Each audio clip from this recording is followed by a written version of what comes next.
PSRP nilangkob nga hisgutan magsinati magpahimulos og magpadayag ni Kristo.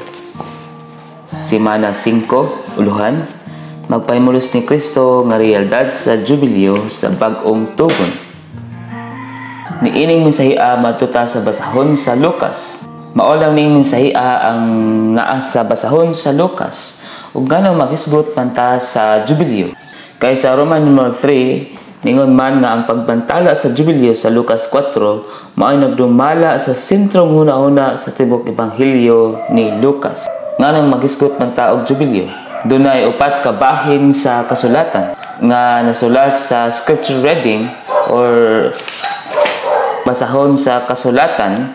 Una, Levitico 25:8 ngadto sa 17, Isaiah 61:1 ngadto sa 3, Lucas 4:16 ngadto sa 22 ug Buhat 26:16 ngadto sa 19.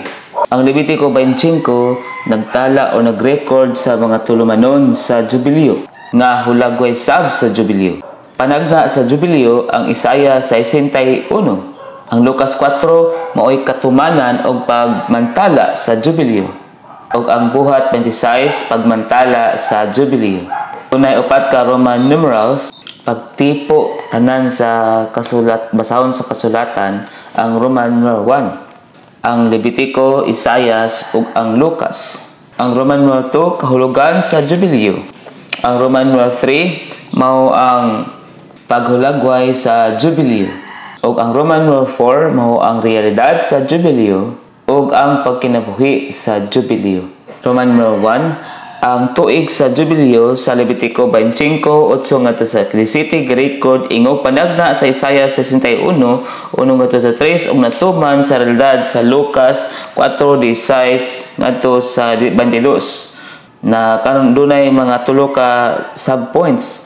Ang A naghisgot sa duha ka uluhanong panalangin sa jubileo. Ang B nagsulti kanato sa hulagway sa daang tugon mulungtad og usa ka tuig ang jubileo. Apan sa katumana nagpasabot kini sa tibok panahon sa bag-ong tugon. Ug ang C nagpakita nato nga mapahimusta nato kini nga jubileo sa tulo ka hugna. Tulo ka panahon. Panahon sa grasya, sa millennium ug sa eternidad.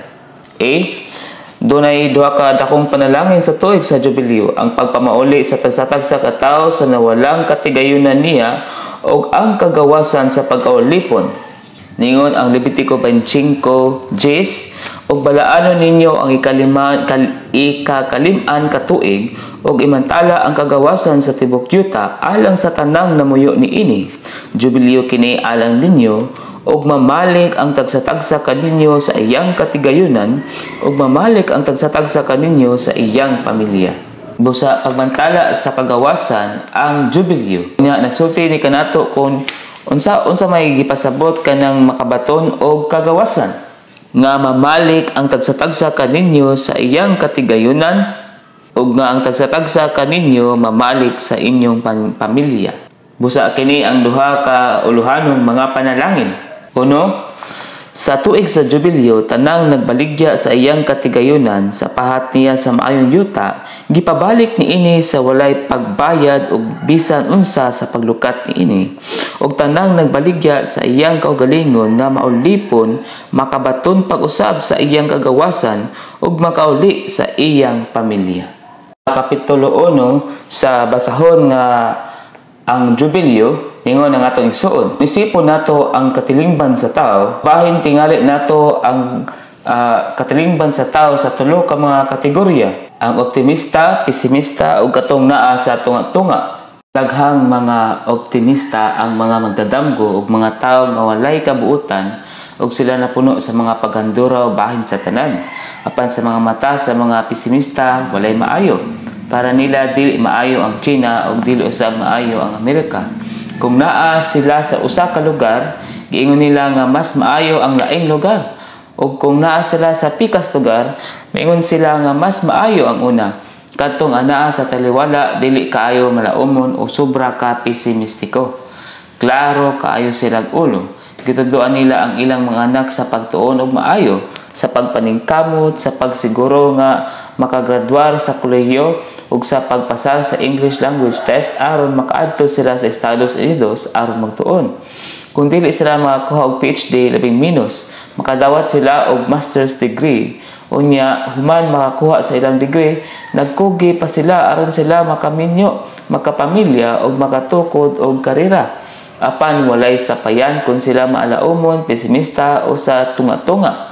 Silang tanan na wad-an sa Dios, ingong ilang gipanag-iya ug nagbaligya sa ilang kaugalingon aron mahimong mga ulipon ni Satanas. Ang Efeso 2:12 naingon, ang mga tao sa kalibutan karon way paglaom ug walay Dios, mudato man o kabus, halangdong o base, sibilisado o salbahis, ang tanan managsamara, ang tanan walay paglaom ug walay Dios. Di lamang kana ang mga tao karon nahulog sa usa ka gidak-on nga ilang gibaligya ang ilang kaugalingon sa sala ug ni Satanas.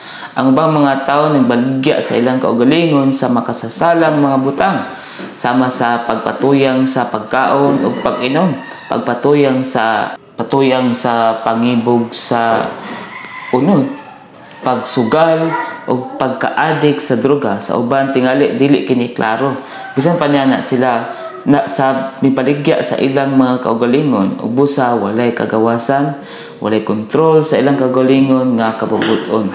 Katong dili minyo naguna-una nga ang kaminyoon mao ang paagi nga mahigawas sa mga problema.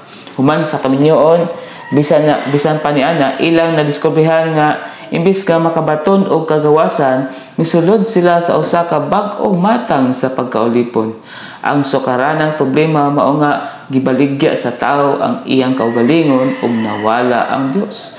Sa ingon, siya bug-os nga nawad-an sa iyang kagawasan ug sa iyang kaugalingong kabtangan ug nahimong usa ka ulipon. Si Pablo naingon sa Roma City 14, ako odnodnon gipaligya ilalom sa sala. Di lamang ang dili magtotoo, apan bisan ang daghang mga magtotoo, wala gihapon hingpit nga naluwas gikan sa pagkaulipon sa ilalom ni Paraon.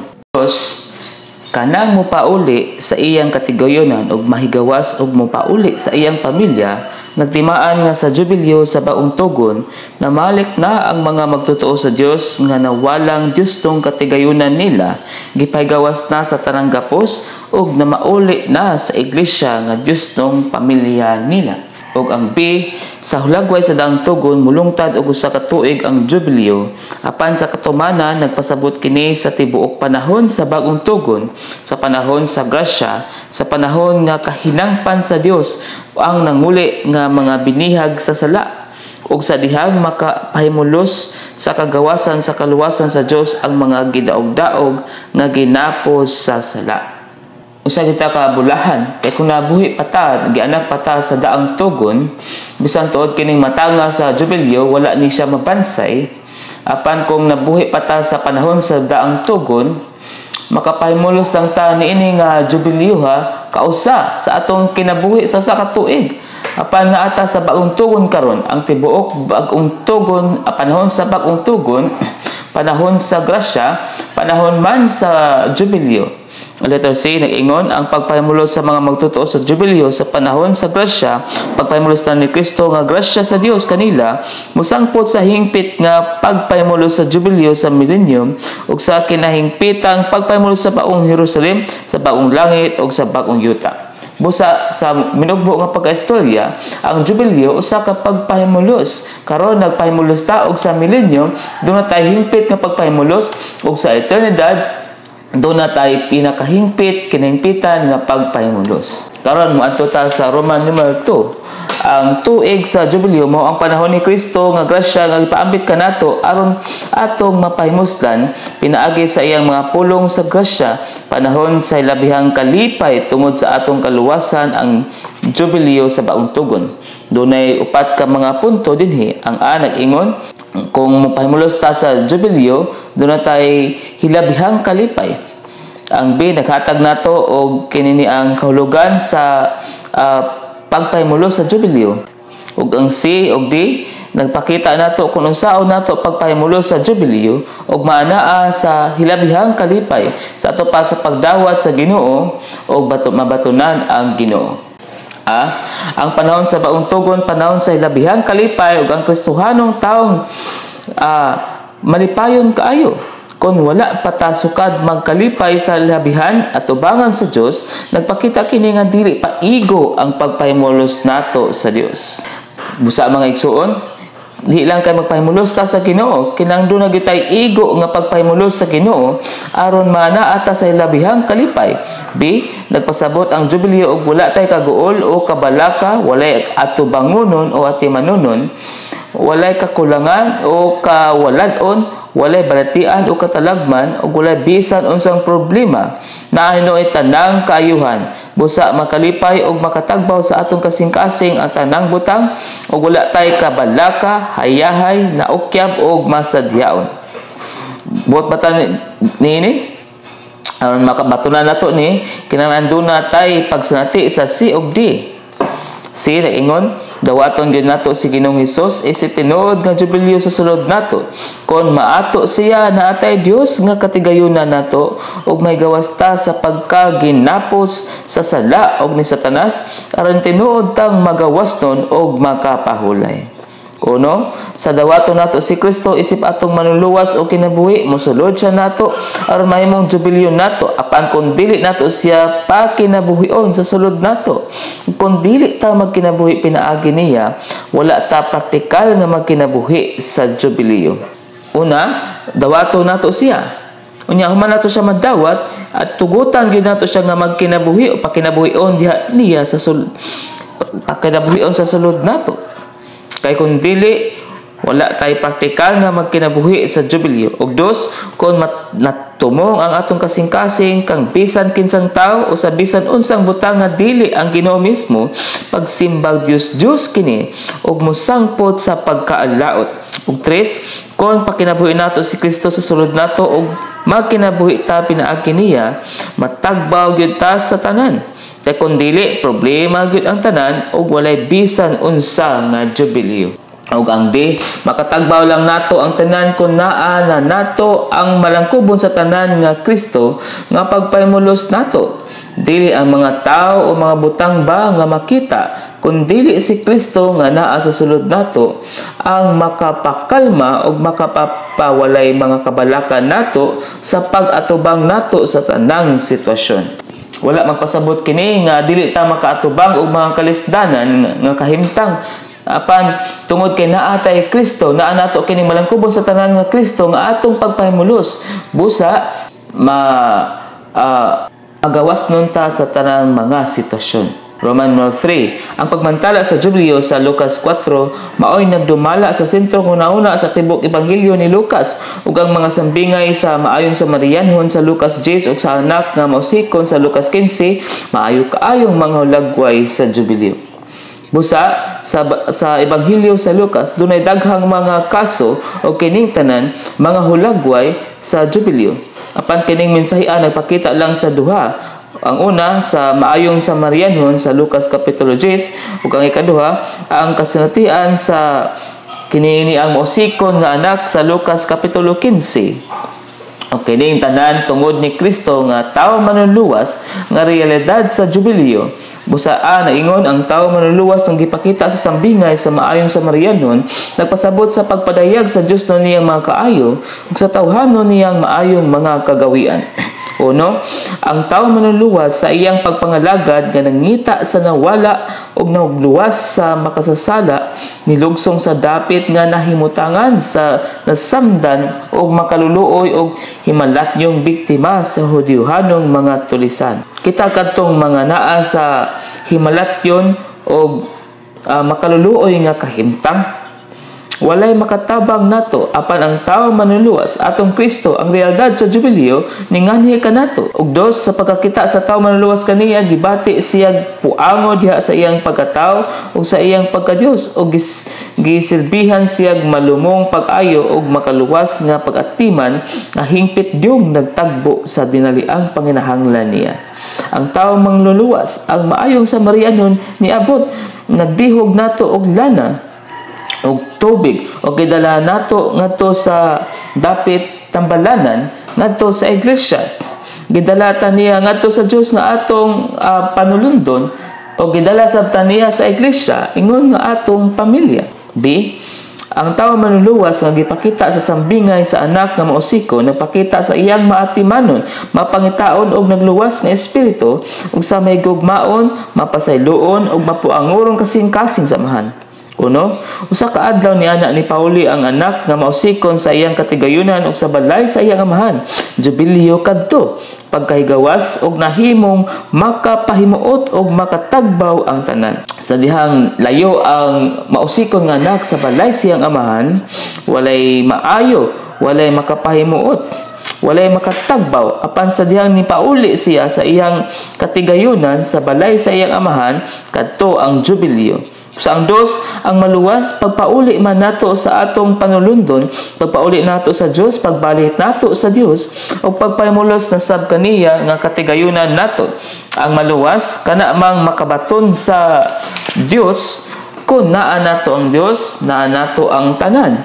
Kung walay Dios, wala tay nahot. Og tres, nahimo nang bulahang pahat nato ang Dios diha ni Kristo, apan dili malipayon ang dagang Kristohanon ug samag mga suga nga wala musiga, kay wala man nila gipindot ang switch sa paghimo sa Dios nga pahat nila. Busa mga igsoon, naa na nato ang Kristo sa sulod nato, kinahanglan pinduton lang nato ang switch. Kuhaon si Kristo nga atong bahin. Og 4, ang pagdawat sa amahan sa anak ug ang pagpauli sa anak sa iyang amahan ug sa balay sa iyang amahan, maong tuig sa jubileo sa anak, ang tuig sa grasya. 5, ang Dios diha ni Kristo nahimo nang pinatambok nga nating baka aron makapahimuslan sa mahinulsulon og ni pauling mga anak nga mausikon.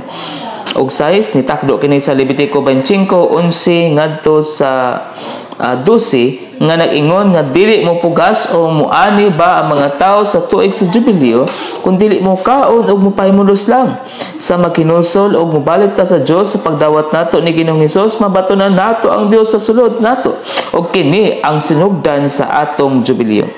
Siti, dili ta sinuhulang mga sulugoon sa amahan kundi nagpahimulos nga mga anak niya og mapadayunon tang makapahimulos sa Dios nga atong katigayunan sukad karon hangtod sa eternidad. Nya, bantayi, dili ta mga sinuhulang mga sulugoon sa atong amahan kundi mga nagpahimulos nga mga anak niya. Apan tan-awa ang gisulti sa mausikon nga anak.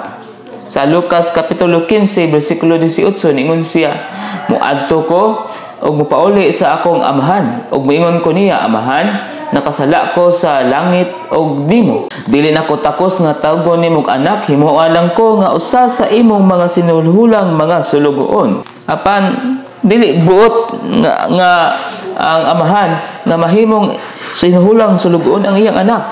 Buot ang amahan nga mahimong iyang anak tama nagpahimulos nga mga anak. Bisan tuod ang unang ang magawa nga anak wala mo pahawa, mo palayo sa iyang amahan. Niingon sab siya sa bersikulo 29. Apan nitubag siya og niingon, aniya karon daghang tuig nga nagpakaulipon ko nimo og wala gyud ko magpasagad sa usa sa imong sugo ug wala gyud ko nimo hatagig kanding aron makasadya ko uban sa akong mga higala. Anak siya, pero giisip niya yung kaugalingon nga ulipon. Mga igsuon, unsa man ta? Mga sinuhulang mga ulipon ba? O mga nagpahimulos nga mga anak? Mga anak yun tata nga nagpahimulos. Nagpahimulos ni Kristo nga atong jubileo. Unya, ang anak nga maguwang, di siya gusto nga maglipay sa iyang uban sa iyang amahan.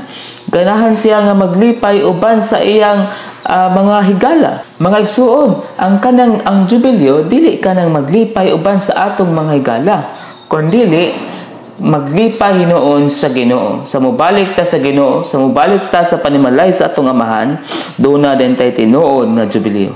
Karon maadto ta sa Roman 4. Magpahimulos kita ni Kristo nga realidad sa mga kagawasan o panalangin sa jubileo sa bagong tugon. Human nato makita kining tanan nga mga gisgutan, magpahimulos kita ni Kristo ingon nga realidad sa jubileo sa bagong tugon. Doon na unom ka mga punto, nagbakita ka na to sa kaso ni Maria, unsaon man nato pagpahimulos ni Kristo ingon nga realidad sa jubileo, ug ang B, ug nagpakita nato sa kaso ni Pablo, ug ang F nagpakita ka nato sa pagkinabuhi sa Jubileo.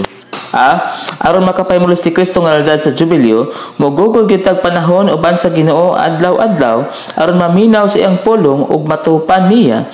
Mosunod gyud ta sa sumbanan ni Maria nga nilingkod sa tiilan sa Ginoo ug naminaw sa iyang pulong. Busa mosunod gyud ta sa sumbanan ni Maria sa may gibuhat niya, nilingkod sa tiilan sa Ginoo ug naminaw sa iyang pulong. Uno, nag-ingon na siya sa tiilan ni Ginoong Hesus ug dili sa tiilan ni bisan kinsa. Niduol siya sa Ginoo, wala gyud paagi nga mas maayo pa kaysa moduol niya matag gutlo, mahigugma, mosimba, makig-ambitay niya sa walay pag-undang ug magpabilin sa iyang presensya. Dos, nilingkod siya sa tiilan sa Ginoo. Nagpasabot nga nagpaubos siya aron makadawat sa Ginoo nga grasya. Dili pagtamay sa atong kaugalingon ang pagpaubos, pagbaliwala, pagpawalay pulos o pag-isip man sa atong kaugalingon nga walay nahon. Kung tres ningon, nilingkod siya ang kahilom at tubangan sa Ginoo, maoy sagad nga tinubdan sa espirituhanong kusog.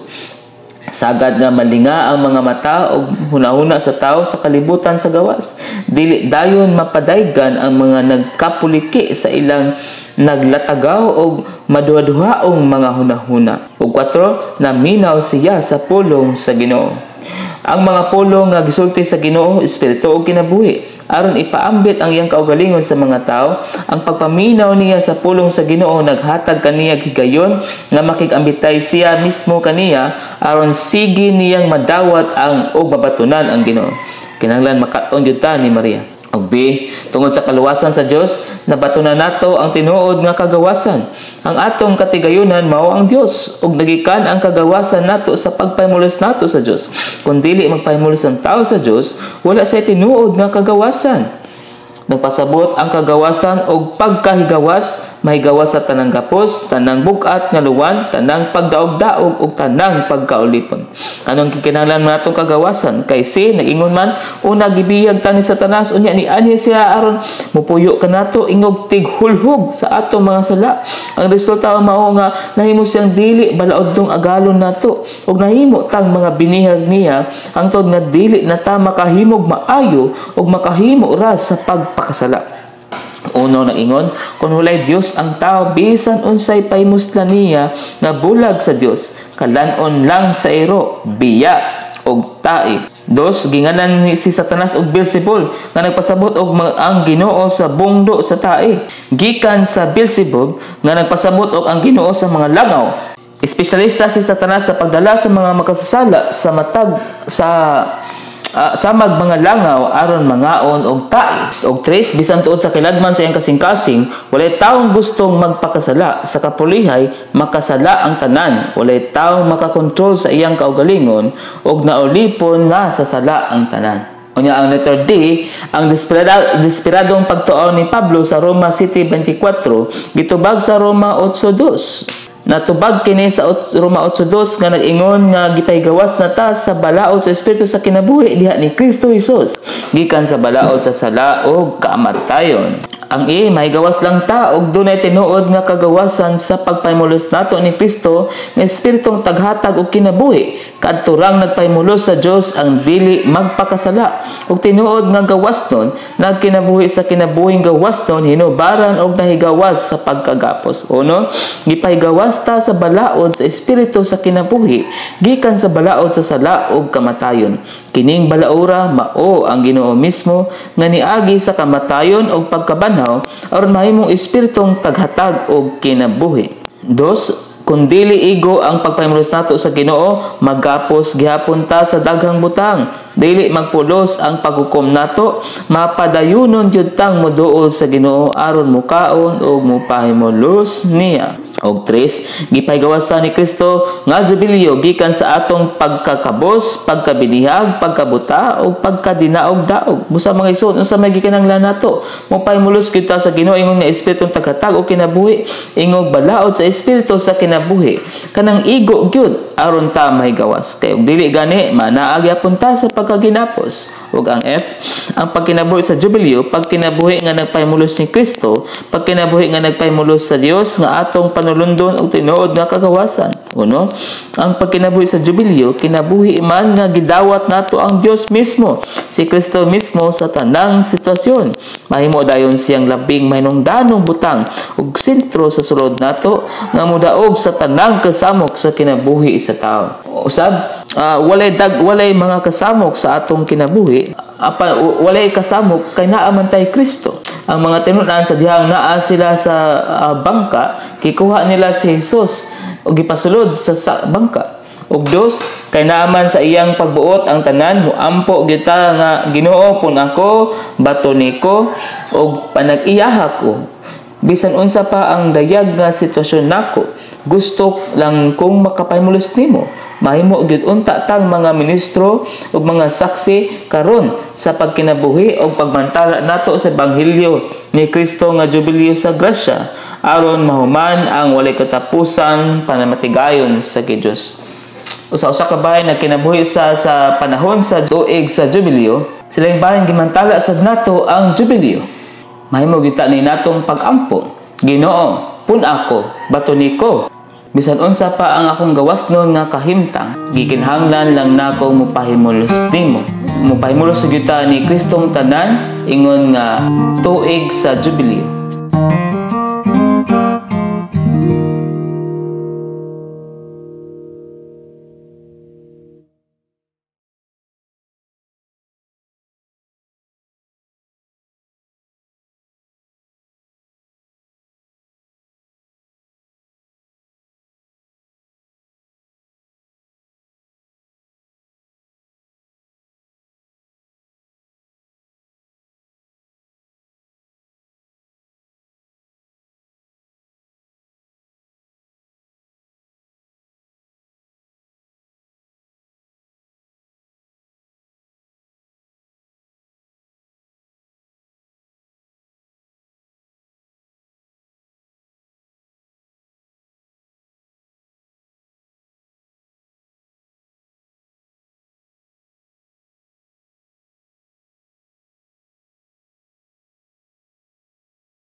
nga nagdala nato ngadto sa labi nga pagsinati sa pagkausab di lang nga ni kanato kundi sa iglesiyanong kinabuhi.